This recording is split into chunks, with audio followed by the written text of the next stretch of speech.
ashimwe Yesu uduhaye umwanya mwiza wo kuganira. Imana ishimwe. Arongere nivuge umuco mwiza waganira ijambo ry'Imana, ariko amanje kubasuzanana mu izina rya Kristo Yesu. Nifuje ko tuganira ijambo ry'Imana, ariko buriya ngenda musanisa n'ibitekerezo byanjye bataha wakomeretse kuko ngira byinshi cyane byagukomeretse, ariko Kristo naza kuza ku buzima bwawe araza gusiga urwo yurumuye. Haleluya.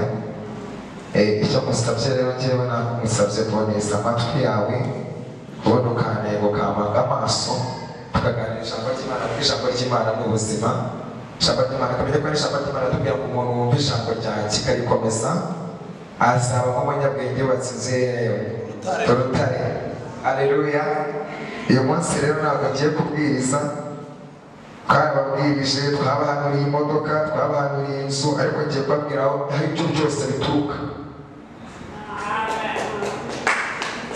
Ngiye kubabwira ibyo byose bituruka. Ngiye kubabwira ukuntu gusenga ari byiza no kuguma mu itorero ari byiza, uturukanse mu gihugu, uturukanse mu musozi, ku buryo igisubizo cyawe cyaza kikagusanga n'ahantu wagiye gusa. Aho byo nibyo ngiye kukubwira, nta kindi pe. Wowe n'imisoreza atakitaye. Haleluya. Hindukira mugenzi wawe umubwire ngo ufate mu kiganza mubwire ukuntu mubwira ijambo rimwe gusa. Uhindukire rwose ufate mu kiganza. Ubundi buriya hari ijambo bakunda kuvuga ngo kumvira biruta iki? Ibitambo. Burya umuntu yaguhagaze imbere icyo umwete wo kumubwira, kuko ijwi ryatubwira icyo ubigira icyo ugira gute icyo usarura. Niyo umubwira ngo fata mugenzi mu kiganza ntubikore, menya ngo urimo kubiba nawe ushobora azagusugira ngo azagusuzugura. Yesu ashimwe cyane. Buriya ari igihe umuntu ababwira ngo muhaguruke, Yesu ashimwe cyane. Ati maze iminsi mundi nananiwe, ni ukuri turabizi urananiwe, ariko imbere y'Imana nubagera ugomba kugira gute? Ugomba kuvuga ngo ni umunaniro ndawiyambura. Ubwira umukabwira umunaniro wa munaniro ndakwiyambuye kugira ngo umurere Imana neza, kuko nawe cyagiye wageze mu kazi Imana ibana nawe ntabwo ikikureka. Agira ngo ufate mu kiganza uhindukire murebe mu maso, mubwirire ngo ndagukunda. Iyo ni ryo jambo nshaka kumubwira. Ongera umusubiremo ijambo rivuga ngo ndagukunda cyane. Ongera umusubiremo ijambo rivuga ngo ndagukunda. Amen. Mpamvu mbivuze nuko nzi ko urukundo rwawe rwashize. Mufate mu kiganza ubwire ngo nta kibi kizaturuka kuri njyewe kikurwanya, n'ikiza kikurwanya ntabwo kizagushobora, kuko njyewe waje umugisha n'Imana yo mu ijuru isabye umugisha ku buzima bwawe. Mubwire ngo ntabwo uzapfa, ariko kumutera gusubira ibintu bibabwira. Mubwire ngo uzarama. Mubwire ngo ntabwo uzaba umurizo n'abazagukomokaho, ahubwo muzaba imitwe. Mubwire ngo ntabwo muzaguza amahanga, ahubwo muzayaguriza we n'umuryango wawe. Ikizaturuka iwanjye cyose kije kukurwanya ntikizagushobore, mu izina rya Kristo Yesu. Amen. Komera amashyi. Ubwo se umuntu azagushobora kandi amaze kubwira ngo ntabwo uzagira ubwo se azakoroga bikunde, kandi amaze kukwibwira ngo ntabwo uzapfuzara, maze kukwibwirira amagambo meza, hanyuma sinaza kubivuga biraza kugera nta jambo rye. Reka mbabwire, nta jambo ribi rijya rivuguruza ijambo ryiza ribaho. Burya ijambo ryiza ritinda mu matwi, ariko ijambo ribi nubwo riguma mu matwi rikaguma no mu mutima, ariko ijambo rijya ryomozwa n'irindi jambo ryiza. Burya iyo ubwiye umuntu ijambo ryiza, iri jambo ryiza umubwiye riragenda rikomera amaranye umwaka. Burya iyo ubwiye umuntu ijambo ryiza, riragenda rikomera ka gahinda yaranye k'umugabo mu nzu, kamubwira ngo njyewe ndamukunda. Akindi Kristo ashaka ijambo gukunda. Aza gusoma amasomo meza usomera indirimbo hano. Amen. Ijambo ry'Imana ryahishuwe ibice 22 umurongo wawo n'uwa 10 haranditswe ngo kandi arambwira ati, ndakoresha ijwi ryanjye kugira ngo twumvikane neza. kandi arambwira ati amagambo y'ubuhanuzi bw'iki gitabo, kandi arambwira ati amagambo y'ubuhanuzi bw'iki gitabo ntuyazigame ngo yagire ubwiru, kuko igihe kiri bugufi. Ukiranirwa agumye akiranirwe. Akagira ngo mabare tuza kugenda neza kugira ngo tuze kumvikana neza. Sisho umbabare bisekundeka amatwi yeseshe meja. Nusanga nuko mamasa ariko ndashaka ko mbaye nushaka gusa. Iraza kugira ikintu bihindura ku buzima bwawe. Amen. Aha, bakomeje. Aruga muki?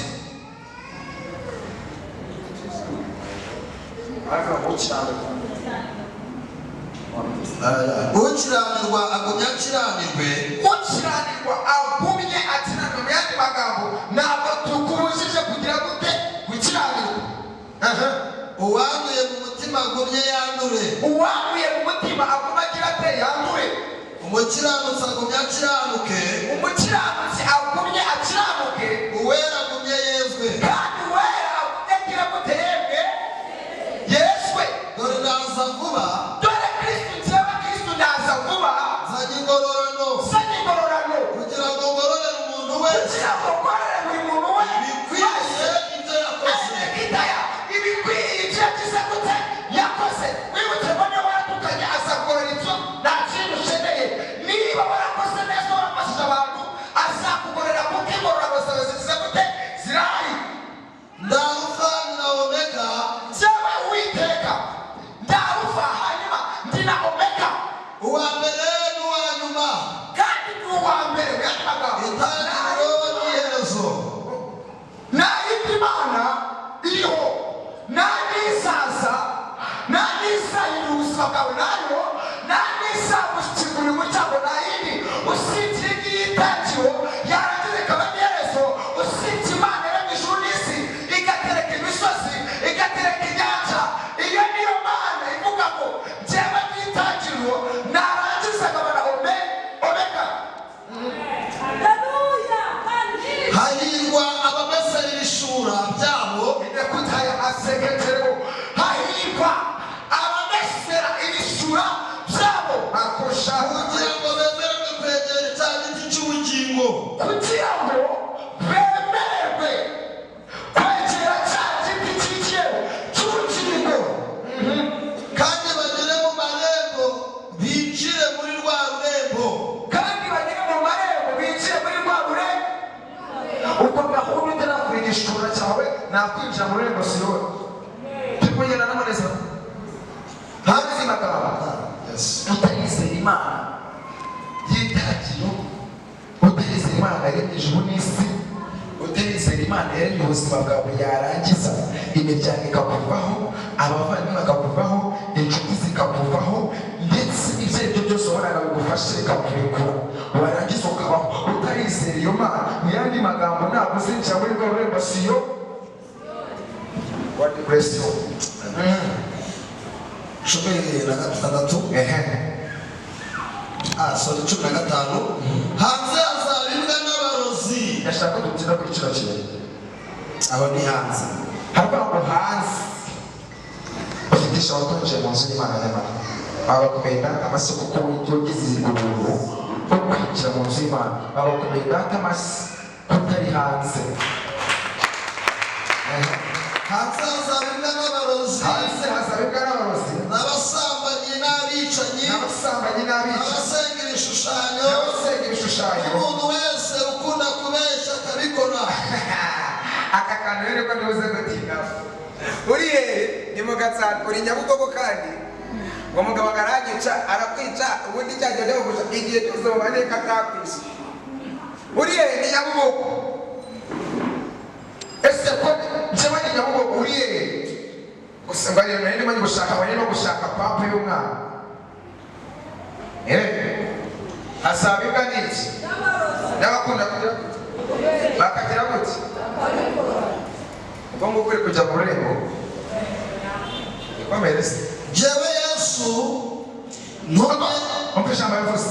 Jewe Yesu yaravuze ngo n'itangiriro hanyuma nkaba n'iherezo. Ariko abana bangu bano bantu niba kubabwira bashobora kudasobanukirwa. Reka noneho nivuge. Jewe Yesu Kristo ntumye marayika wanjye guhamiriza mwebwe ibyo kuvuga amatorero igishyitsi cya dawidi n'umwuzukuruza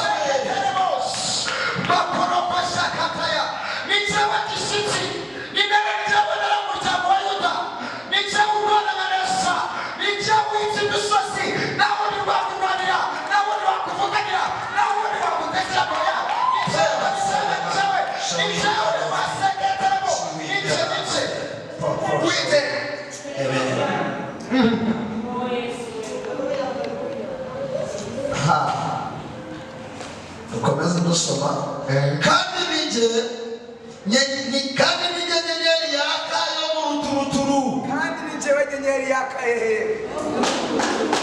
umwuka n'umugeni iyi nyenyeri iramutse irashe ku buzima bwawe ntabwo amateka azahinduka yarashara iyi nyenyeri yarashe ubuzima bwawe amateka azahinduka umva rero ukuntu yasangaga ni insiko kandi ni jewe nyenyeri yo mu ruturuturu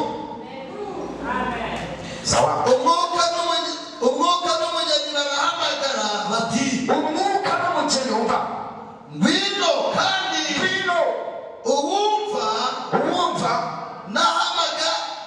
nahamagare ati wumva nahamagare ati ngwino kandi ufite inyota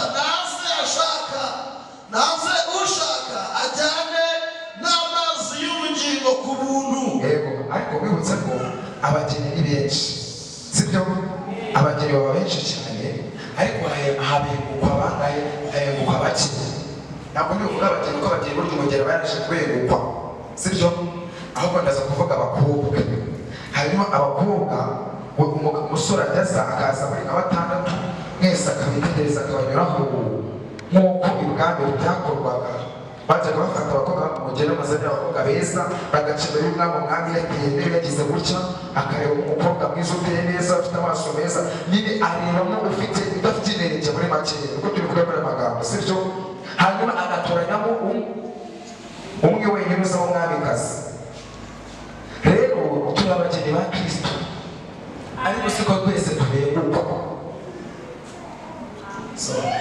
ndashaka rero kukubwira ikintu kizatuma twese tubengukwa iri torero mukazamuka hanyuma mugahesha ishema n'abapeti umushumba wayo ndakubwira ku kintu cyitwa uko ugomba gukora umurimo w'imana mu nzu y'imana cyane icya mbere uko ugomba ese ashimwe cyane guhagarara mu murimo w'imana ese ashimwe cyane ntabwo witwa buramu yitondeye umuhamagaro w'imana imana iramubwira ngo va mu bigirwamana bya sotera usige n'inzu ya so ujye mu gihugu nzakwereka nzaguha umugisha usotera izina ryawe aburahamu yashidikanya arangije ahaguruka n'ibye cyose aragenda ashobora gutera intambwe imana itangira kumuha umugisha kandi abamukurikiye ba loti bibutse ngo ntabwo bagiranye kubera ko ntabwo bari bari mu muhamagaro iyo abantu bagukurikiye batera umuhamagaro bibutse ngo ni abantu batangiye na pasita babo umurimo ariko bamaze gutangira nabo umurimo kubera ko atari umuhamagaro wabo cyangwa gushumba barangije barasishara cyangwa baraguye cyangwa ni abavugabutumwa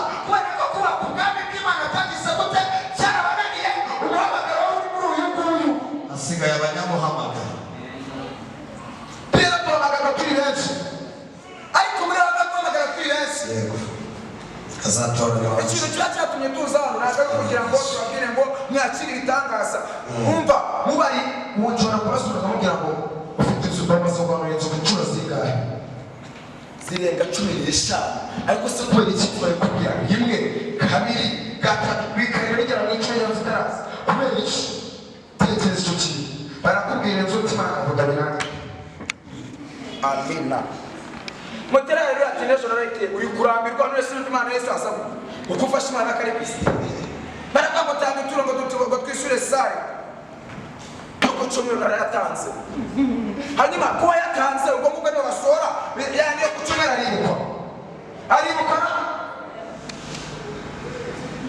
turagenda urajya mu cyumba umuntu uti utayasirikare tumubundi mu bicumi na bitanu aturuta bitangaraga imana ivugana na buko mu kurisa cumi na bitanu mw'itorero ryawe uheruka gutanga icya cumi uheruka gutanga amaturo waribakiwe none se imana irace imana ica mu itorero ntabwo kristo azagaruka gutwara icyumba cy'amasengesho no azagaruka aje gutwara iki itorero ingingo Imana tuzagereyo. yaravuze mu materaniro cya 11 murebe ko nazagera gute imigisha y'iki yose no mu gakiza hanyuma imigisha yose mu gakiza kurusha inzu ya Aburahamu imigisha yose mu gakiza kurusha imodoka yawe imigisha yose mu gakiza kurusha ubugingo bwawe imigisha yose mu gakiza kurusha wakenya wakomeza kwizengurukaho Tuziho mu izina rya Yesu. dusabwa urasabwa gutungira gukora iki ndi mu nzu y'Imana n'ibyo ndatambira Imana ndakorera Imana ariko si yuko ndi gukorera Imana harasabwa iki kugira ngo noneho mvukuri rwa rwego rumwe ngire ku rundi ese ashimwe cyane haleluya bikomeza Imana maze kurambura rwose Uwumva wese amagambo y'ubu buhanuzi bw'iki gitabo, uwumva amagambo wese y'ubuhanuzi bw'iki gitabo ndamuhamiriza nti nihagira umuntu uzongera kuri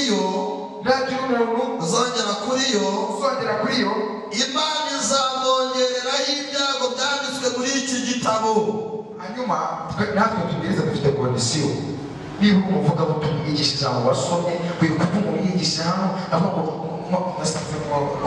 umuvugabutumwa w'Imana arimo kwigisha kuri Dawidi bagatega amatwi ukabyumva neza umuntu ufite abantu bazi kumubina neza kuko bakabifata yajyana tumeke bakima agatangira kuvugana bya bintu bya bintu yatangiriye akagira gute akabiheza wasomye ijambo ry'Imana rikagusobanura ugasoma ibyo uzi bino ku mutima reka wigisha ikintu kiri no ku mutima gifasha abantu kikanabahura cyane kurusha uko waba waracyumvise.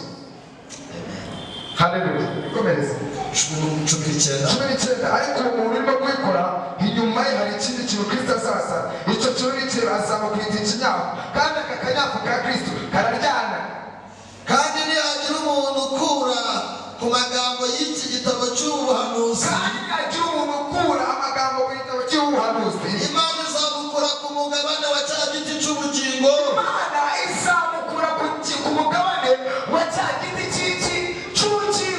kubera ikirere umuntu avuye ku mugabane wa cya giti cy'ubugingo ni ukubera ko yajeho rya jambo rivuga kubeshya babeshya ko rigarutse yabeshya ijambo ry'Imana ukavuye ku giti cy'iki no kuba rwa rurembo rwera rugize gute rwera byanditswe muri iki gitabo uhamya ibyo aravuga ati ye ndaza vuba amen haranditse ngo amena ngwino mwami Yesu ubuntu bw'umwami Yesu mubane namwe mwese amen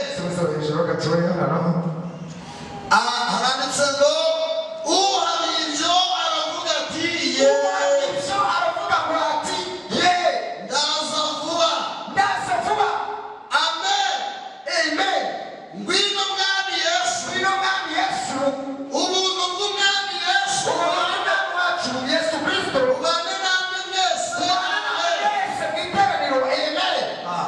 haleluya hari ijambo riri mu byashe 14:13 aravuga ngo mwumva ijwi rivugira mu ijuru ribwira riti hakikuti hahirwa abapfapfira mu mwami wacu Yesu Kristo ngo umwuka nawe arasubiza ngo ye bazaba baruhutse imirimo n'imihati kuko imirimo yabigize iteye ikibaherekeje umurimo ukora ntabwo uzasigara muri iyi si uzakoma inyuma uyu murimo ukora wo gutanga icya 10 ntabwo uzawusiga muri iyi si uzakoma inyuma uyu murimo ukora wo kugaburira abantu uzakoma inyuma umurimo ukora wo kwambika abantu uzakoma inyuma uyu murimo ukora hano muri itorero ntabwo uzasigara hano ntabwo uzasigara ku mushumba wawe ahubwo uzakurikira musonge mbere bikuvuganire kwinjira mu bwami bw'iki bw'Imana asekerewe Jesus, thank you Lord.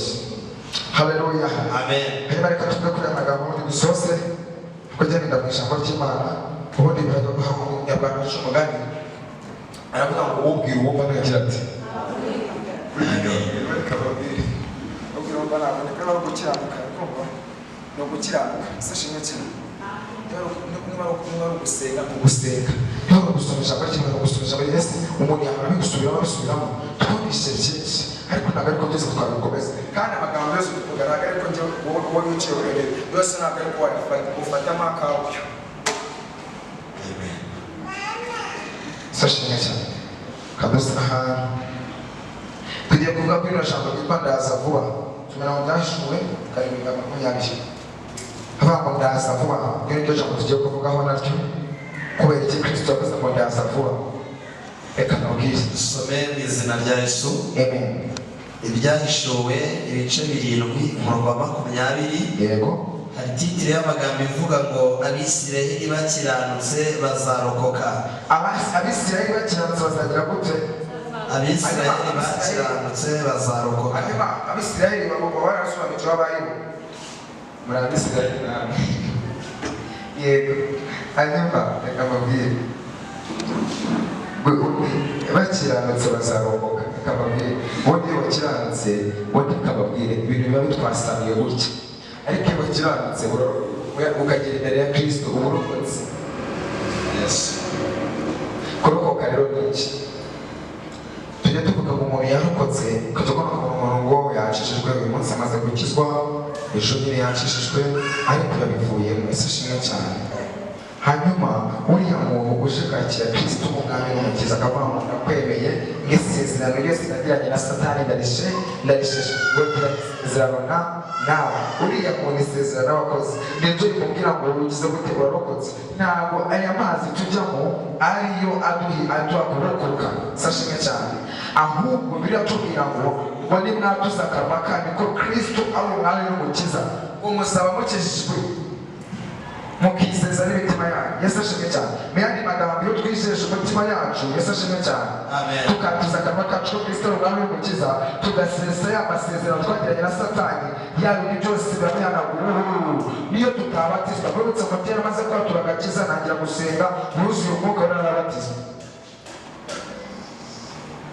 Iyo tumaze kwatura agakiza tugahita twishakamo imbaraga zo gusenga ntizicike twuzuramo umwuka wera. Abaroma igice cya mbere umurongo waho 29 bageze kwa 31.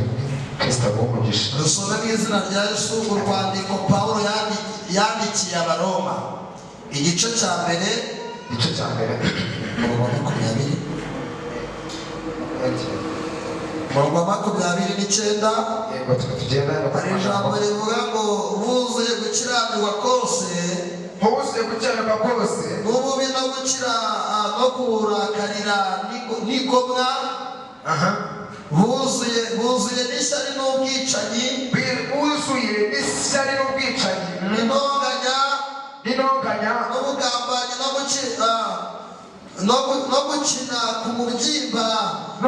no gukina ku mubyimba no gusabiriza mu byongorerano 3:1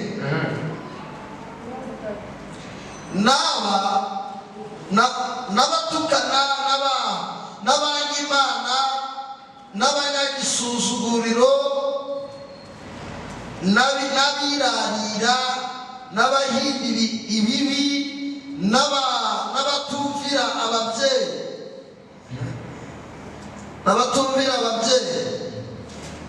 Yego. Nindakurwa ku izima n'abava mu masezerano n'abadakunda ababo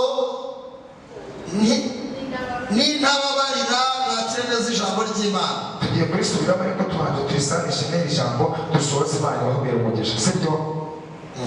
Hano hari ijambo ryanditse rivuga muri Yobu 28:28 havuga ngo maze ibwira umuntu iti ndagira ngo ugumisha amaboko ugiye kuhasomera maze ibwira umuntu iti dore ko Uwiteka ari bwo bwenge kandi kuva mu byaha no kugira gute kujijuka. Tujye kuganira kuri aya magambo sasa.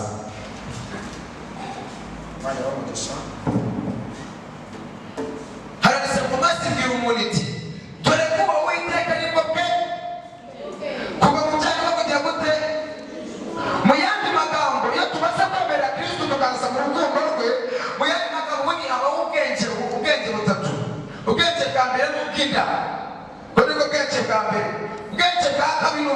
bwitwa ubumenyi.